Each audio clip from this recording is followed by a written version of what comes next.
What is good, everybody? It is your boy Pat, the designer, back at it again. How are y'all feeling today, Chicago? Today, we're going to evaluate the Chicago Bears' offensive talent, and it starts now.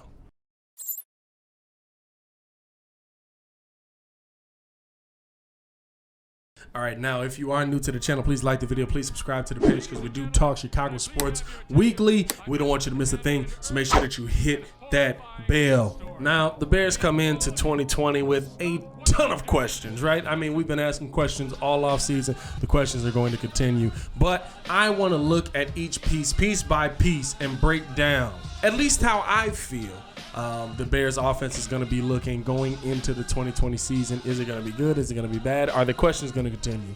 So without further ado, let's hop straight into it. Starting it off with David Montgomery. Now, David Montgomery, I like David Montgomery. I like David Montgomery a lot. I think that he does a lot of good things. Now, I don't think he got the opportunity to have his best games last season. I mean, we saw that how big he was in the Chicago Bears offense, right? When he had over 50 rushing yards, the Bears seemed to win games. When he had under that, it seemed like the Bears struggled a little bit more. So we could see that he needed to get more attempts, more opportunity to prove what he can do. Got 242 attempts last season, 89 yards, and 6 touchdowns. We just need to see that production from the running game go all the way up. But I think when you look at those numbers, it's actually a little bit stunning that he was that close to a 1,000-yard season. I mean, really, honestly, a couple more 100-yard games, and he's there. So that tells you that the talent is there. He just has to have the opportunity and the offensive line blocking for him. Tarik Cohen is the second running back on the list. Tarik really, he kind of fell off the face of the earth last year, right? Is that scheme? Is that him personally? I don't know. But we need to see more out of him. Only 64 rushing attempts, 213 yards. Now, he did get much more involved in the receiving game. I think that's kind of where he fits best, honestly, if I'm being honest with you. I think that as a smaller slot receiver, just a threat, like an all-around threat, I think that that's where his game fits best. So looking at his rushing numbers, you're like, no, they're not the greatest. But we did see him take a step back last year. I wanted to see him take a huge jump forward.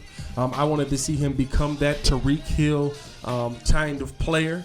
And he just didn't. You know what I'm saying? I thought that he had that ability in him. Maybe he does. Maybe we'll see it more this year if the offense is moving on all cylinders. But, I want to see a lot more out of Tarik Cohen. Still like seeing him on the team, though. Still like his big playability. And the Bears, they need guys like that on this team.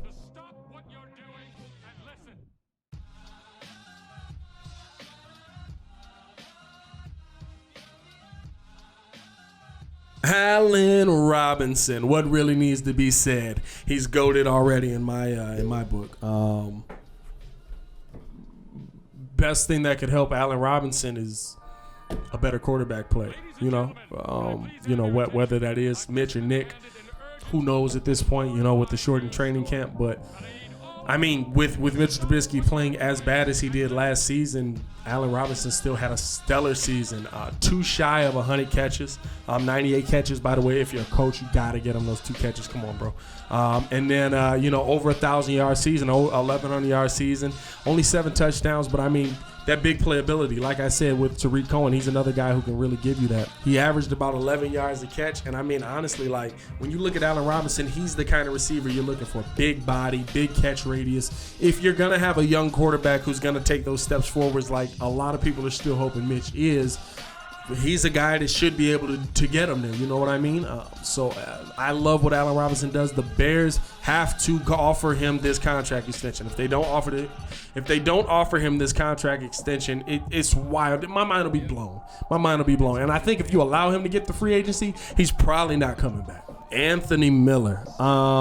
Just need to see you be healthy, bro. I think he's got dog mentality in him. You know what I'm saying? I think when he is healthy, when he is on the field, when his quarterback can hit him in the hands, he is a beast. You know what I'm saying? He is a force to be reckoned with, but we haven't seen him on the field enough. We kind of see him start a lot of games, but he's just not able to finish them because of injury concerns. So I just want to see him on the field more, see him on the field as much as possible, and of course, improve quarterback play is what you're really looking for Anthony to take that next step. Ted Ginn Jr. Now, Ted Ginn Jr. is an interesting one to me because I think that the Bears did need that speed guy. They did need that guy who can take the top off, and I think, honestly, that can help Mitch look a lot better because it's going to be hard to overthrow a guy like Ted Ginn Jr. even at his age, but we need to see if he's still got it pretty much. I mean, we know the speed's still there. It's really about can he come in and day out and continuously take that top off, continuously take those hits, continuously take those shots that are going to be coming his way because I think Mitch is going to look his way pretty often. I think it's going to be a nice mix on the receiving core, especially with bringing him into what was already there. Anthony Miller, kind of a speed guy as well, and definitely, just like I said, a dog. And then Allen Robinson, a real tall receiver, that big kind of guy. So hopefully Ted Ginn Jr. can fit right in. I'm excited to see what he can do for the Chicago Bears moving forward. Javon Wims, I'd love to see him be better. You know what I'm saying? This one, I don't know if it's a quarterback issue. I don't know if it's him. I'd love to see him be better. I mean, a 6'2" receiver, 221 pounds, like these are the kind of guys that the Bears want to see take off. You know what I'm saying? He's been in the league a couple years now. I think this will be his third year in the league, if I'm correct. So, we'll see what he can do. But I need him to take that step. Ryan Pace seemed to have a lot of faith in him. Seems to think that he can be a big body for Mitch, but we really need to see that. We need to see that guy step up and become that possible number 2 receiver. I mean, honestly, right now, like I said, I love Anthony Miller. I like what Ted Ginn Jr. brings to the team, but that number 2 receiver spot is wide open because of Anthony Miller's health. So I want to see him kind of just step into that role and be that number 2 guy that the Bears can go after. Cordarrelle Patterson. He brings you so much stuff, man. Honestly, I mean, he's a running back, he's a receiver, he's a punt returner, he's a kick returner. I've seen him make great play. Oh my God! Remember the play where he blew old boy up last year on defense on the punt? On the punt, was it a punt? Yeah, on the punt, he blew him up, and they called it it was the Packer game, wasn't it? It was the Packer game, I think, and they called it what's the call? Kick returner interference? That's not the call at all. But when he called fair catch interference. And it definitely was not. Like Cordarrelle Patterson, I love what this mug brings to the team. And he's willing to do it all. He's willing to be on whatever side of the ball you need him on. I think you need guys like this, that gadget guy, keep him around. Ridley, we got to see, right? We got to see. There's not much to say about him because he didn't see the field much. So hopefully Nagy gets him into that system. Hopefully he can possibly step into that number 2. Like I said, these bigger body guys, I want to see them become what Allen Robinson is. You know what I'm saying? Like you guys got to step into that role while he's getting all the attention. You take over. I've heard that Ridley was amazing in college. I mean, from the tape I saw, he looked pretty good, but just didn't get the opportunity to show it in the NFL yet. Hopefully this season he will get that opportunity and we'll see him dominate. Jimmy Graham. I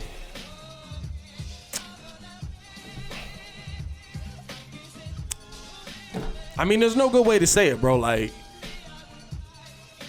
I don't get it. I don't get it. Prove me wrong. Please prove me wrong. Next person. Cole Kmet. The only issue that I've heard about him is that he's not a great blocker, which if your offensive line is doing his job, he won't have to be. But, I mean, this kid seems to be the next up. Hopefully he can be what Jimmy Graham was in his youth. Hopefully signing Jimmy Graham is literally just as a mentor thing for this kid while you hopefully can get some production out of him. Not a lot of rookie tight ends produce their first year. So it'll be interesting to see what he does, how he kind of fits into the scheme and stuff like that. But the Bears had a lot of faith in him. I mean, they took him. I think he was the first tight end off the board, and it seemed like they knew exactly who they wanted right off the bat. I think he was an excellent pick. I really want to see what he can do in a Bears uniform. Yeah, let's get it going. Bear down, man. Charles Leno Jr.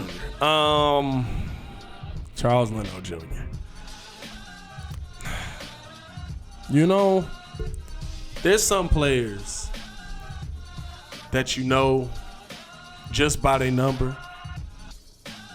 And I feel like I never stopped hearing holding on number 72 all last season. I feel like even if it even wasn't him, the refs would make a mistake and say it was him just because they were so used to saying it. I mean, like I said, the offensive line's got to improve, and he's a big part of it.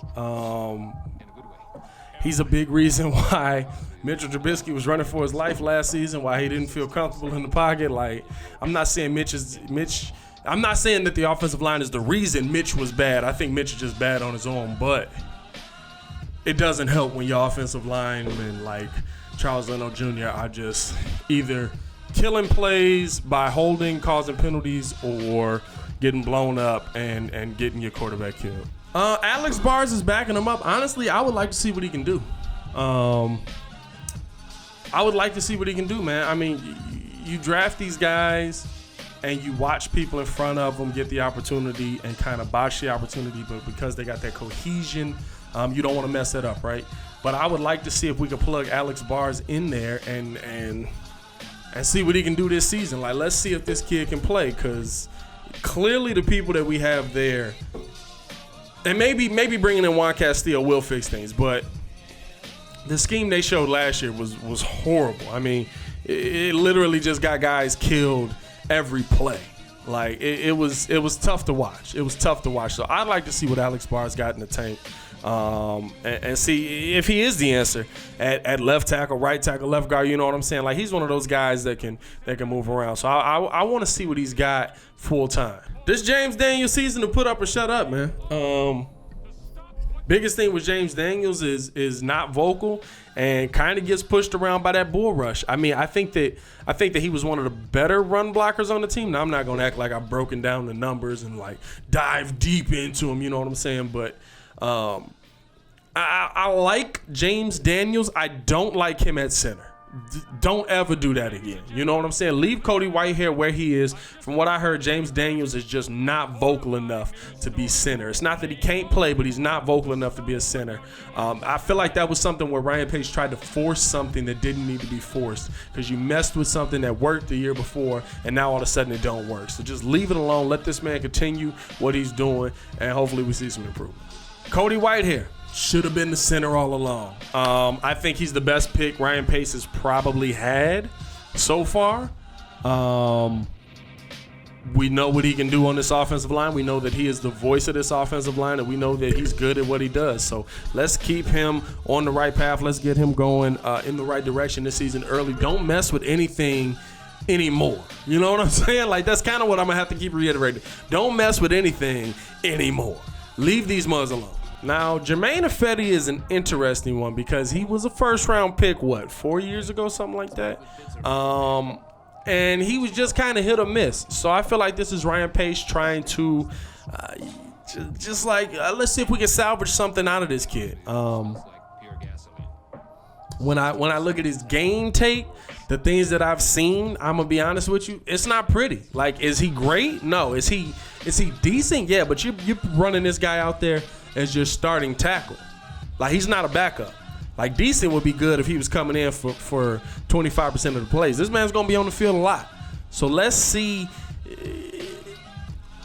I would have went somewhere else. I would have looked at somewhere else to fill that position. But with how the Bears' money went, because they went and got a certain quarterback who will be named later, you had to make the moves that you can make. And hopefully Germain Ifedi can take us to that next level.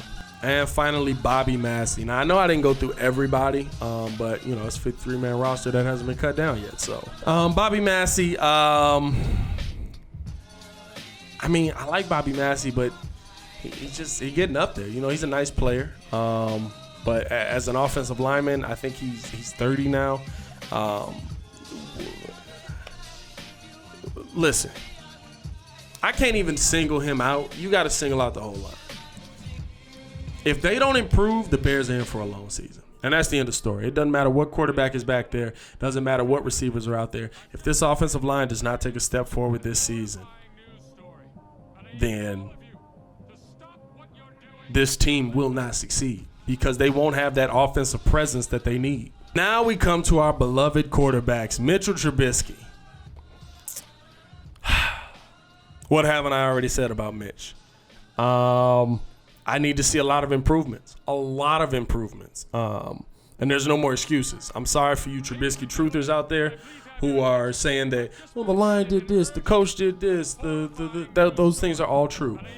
But when the situations were perfect, and by the way, there were situations that were perfect, and there were wide open receivers downfield, and there were easy touchdowns that could have been had.